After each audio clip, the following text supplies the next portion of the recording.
Good evening, sir. So I'm Lisa. So I'll be explaining about my client BAS and BIS skills analysis. So without further ado, we'll move on to the introduction. First, we come to introduction. Okay, basically the test is BAS and BIS skills. We provided by a link and we answer the questions, and mostly we know what is BAS and BIS skills is. So now I will explain more about my client. My client name is Lisa, and she is 20 years old. She currently residing in Petalinjaya, and she is basically an Indian Muslim. So her background mostly like family are quite strict, and her family quite strict, and she grew up in an Indian culture kind of way, like mostly how Indian families are. That's how she grew up. And aside from that, she also have few hobbies. Basically she's an introvert. She more introvert, which is she only have two friends, which is she address them as friends, two only. One from primary school, one from secondary school until now. So they are still friends until now, even in MSU. So yeah. Okay, now her hobby. Yeah. Lisa's hobby, she got three hobbies, main three hobbies. First hobby is she like to read books. Mostly she like to read books because people will say,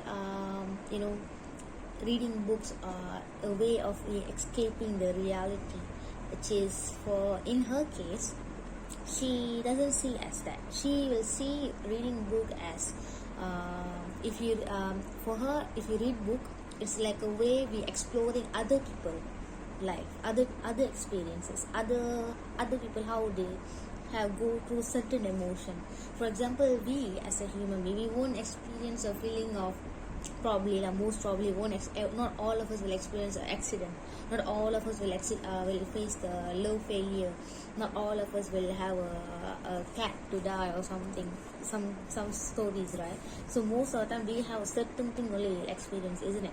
Probably I have experience in my life, but probably I didn't at all face accidents. Who knows? So, but the way of exploring the experience is by books for her.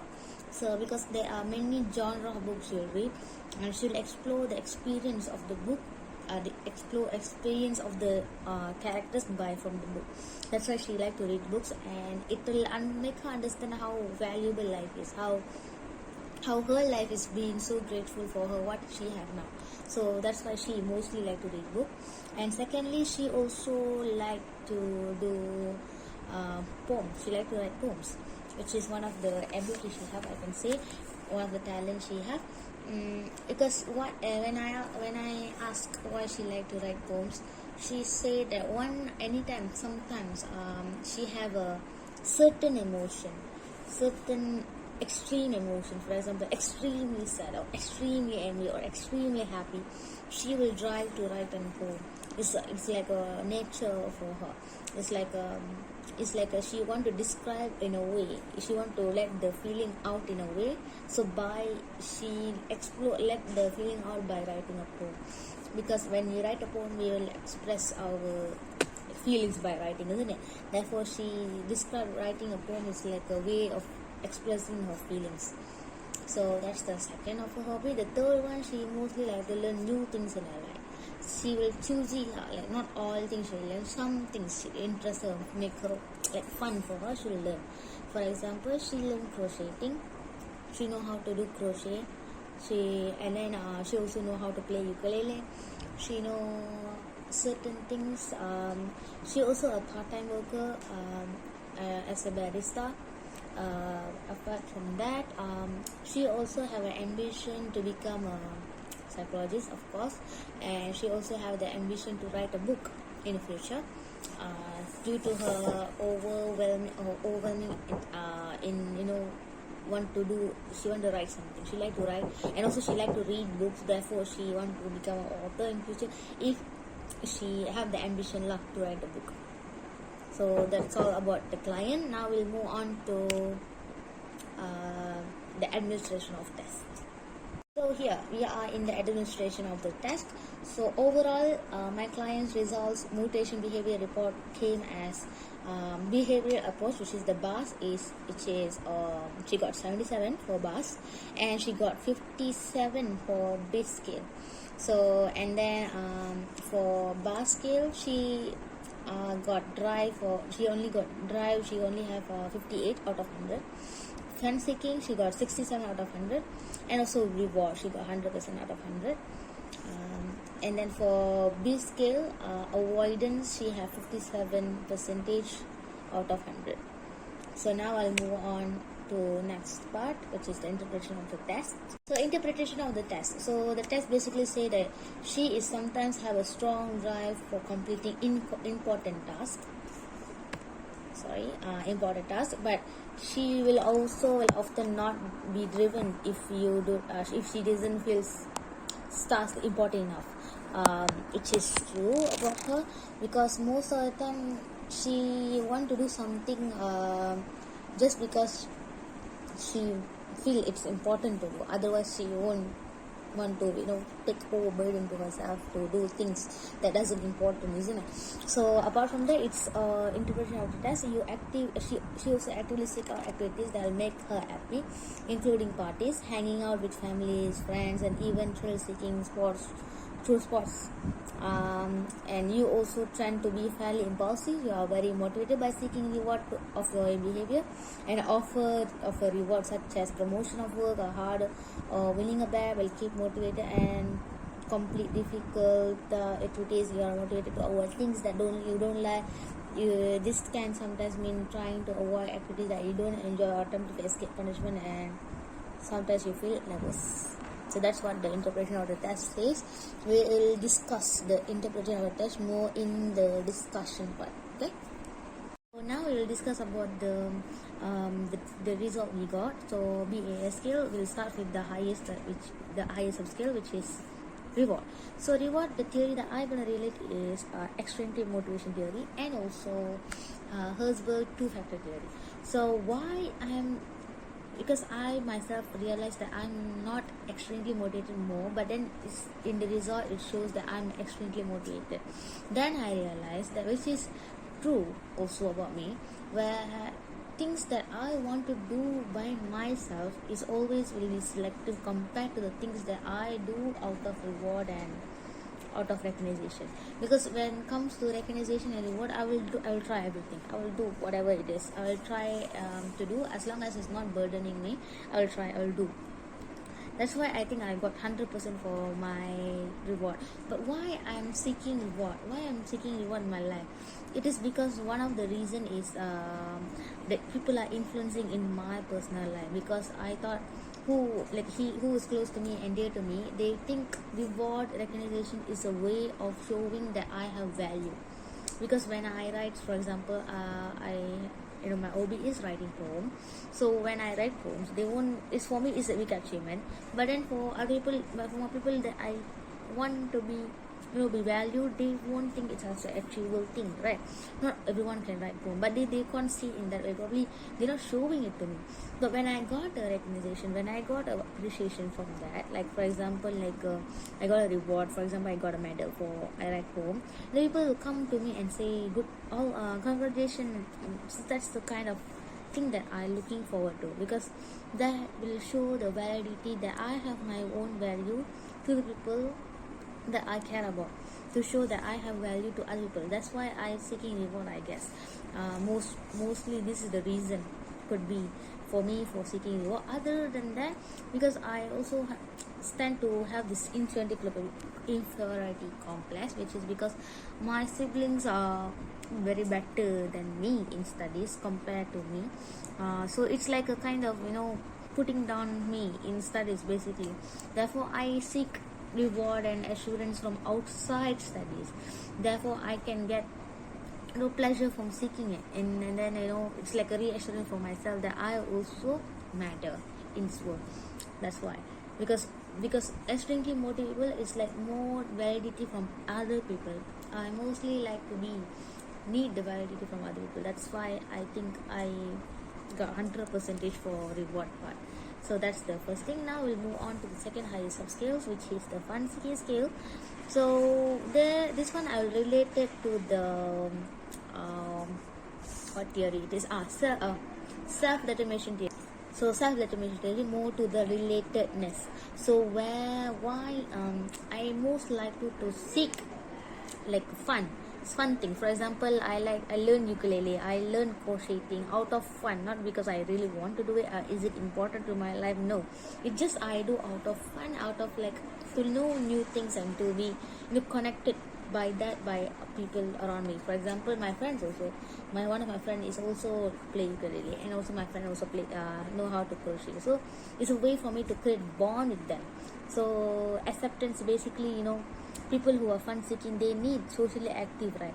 Because since I am a person who are introvert, I won't be to go. I like to go to enjoy spontaneous event, and because I have nerves and anxiety when to do that kind of thing. But then at the same time I want to try out. Therefore I'll find fun in exploring new places and community activities with people in my close circle. Therefore I use the people in my close circle to seek the fun. So that's the thing that I want to. That's why I bring that theory relatedness. So like we can relate it to the third component, which is relatedness. That's the reason lah. So yeah. So now we'll move on to the third part, third subscale, which is dry.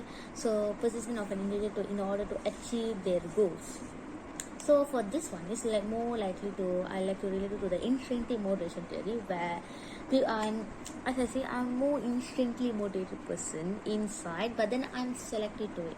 Because if I don't like the certain thing, I won't do. Otherwise, if I really want to do it, I will do.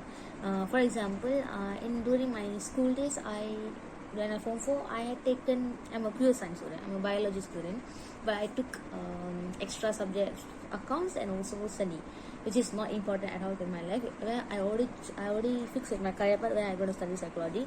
But still I took these 2 subjects, even though I know it's not important for me, even though I know it's not something I want to do.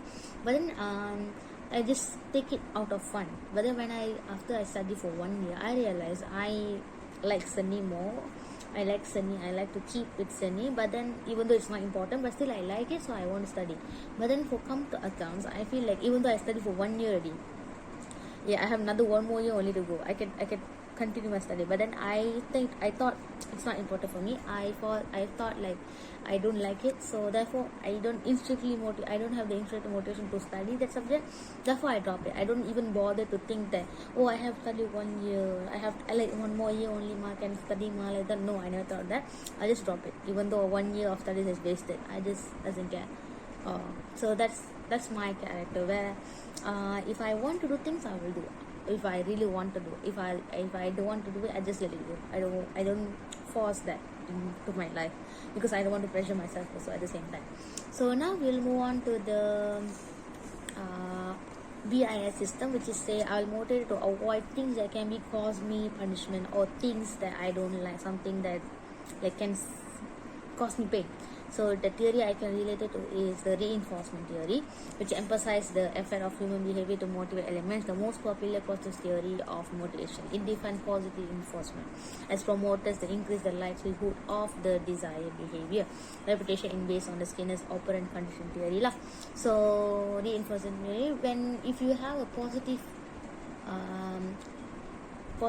comeback, you will do the things more. So when you see that there's no positivity there, you will stop, right? So that's what I also will do. If I see I don't get a good place, or if I see I don't get something I wanted in the happiness, mostly I will look for happiness. If I see it's only causing me pain and things that I don't want in my life, like stress and all, so therefore I will stop it. I won't force myself to do the things. For example, that I can show in this chart is like, for example, I have 3 siblings, and 3 of us have divided chores in house. Like my sister will do this, and I will do this, my brother will do this. But then mostly my sister and my brother won't do their work, won't do their chores. But when my mom comes to home, she will come and scold me.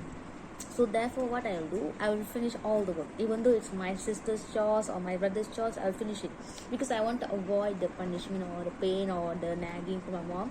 Therefore I will do. It's not because it's like avoidance from the pain and punishment from my mom that my mom can cause me. So in order to avoid that, I will do things to avoid that, to avoid punishment, to do chores. So that's the thing lah. So basically that's my discussion with my result. So thank you. I have 3 suggestions to make to my client. First of all, to be more instantly motivated, even though she are instantly motivated to some things, but then since seeking reward is like a way of for her to seeking pleasure, so therefore I encourage her to become more instantly motivated, even though there is no reward, to do things for out of what she like more, not do because even though sometimes. Because if you see, even there is a reward, even though she like it or not like it, she will do, because she can get a recognition that. Therefore, I think it's better, even though there is a reward, she do that only for the sake of she wanted it in deep inside, not for the reward, not for the cause of it, because the reward won't be permanent, isn't it? Therefore, I think that's the first thing I'll motivate my client to do, is to be instantly motivated. So that's the first one. Second one is to break down goals into smaller one, to break down the goals into smaller pieces to achieve the main one. As I say, my client want to be an author, right? She want to write a book, so it is a big thing to do. It's a big thing to achieve, isn't it? To write a book, to have the creativity and to write down something like that. But then, therefore, I think in order to her achieve that big goal, because sometimes when we want to achieve a big goal, it's very hard. It's because, for example, like you say, I want to build a house. It's a big goal. Sometimes we will like, it's too hard to do. Therefore, some people will quit the goals. Therefore, I want my client to break down the goals into smaller pieces so that she can achieve little by little in order to achieve the big one. For example, how she can break down her goals into smaller pieces, like she can write short stories. Like I say she's a member of theatre club. She is doing a production group and right. Therefore, she can start writing short stories for the production, and then she can see how it goes, and then slowly she can start like how she now writing poems, and then slowly she can start writing short stories, and then slowly she can start writing a chapter and a second chapter, third chapter, and slowly she can write a book. So I think it's better to break down the goals. Therefore, she have the motivation in order to achieve the big goal. So then the last suggestion I'll give to my client is to make it easy. Because most of the time people make it hard, in life, like want things complicated, to do things complicated. For example, getting marks 100 4 flat. It's hard. Of course, it's hard. You have to study and you have to do things. Even though, it doesn't totally need 4 flat in order to achieve in life, right? Not all 4 flat achieve in life. Not all 3 flat doesn't achieve, isn't it? Therefore, I think for her to make it easy, enjoy life at the same time, and also do what she like and chase for her goal. Because when we make it hard, we will demotivate. At one point, we will be frustrated, overwhelming, and then we will be, fall into depression and anxiety. Therefore, we'll quit the thing that we are striving for. Therefore, I think better is to make it easier. So that's all. Thank you.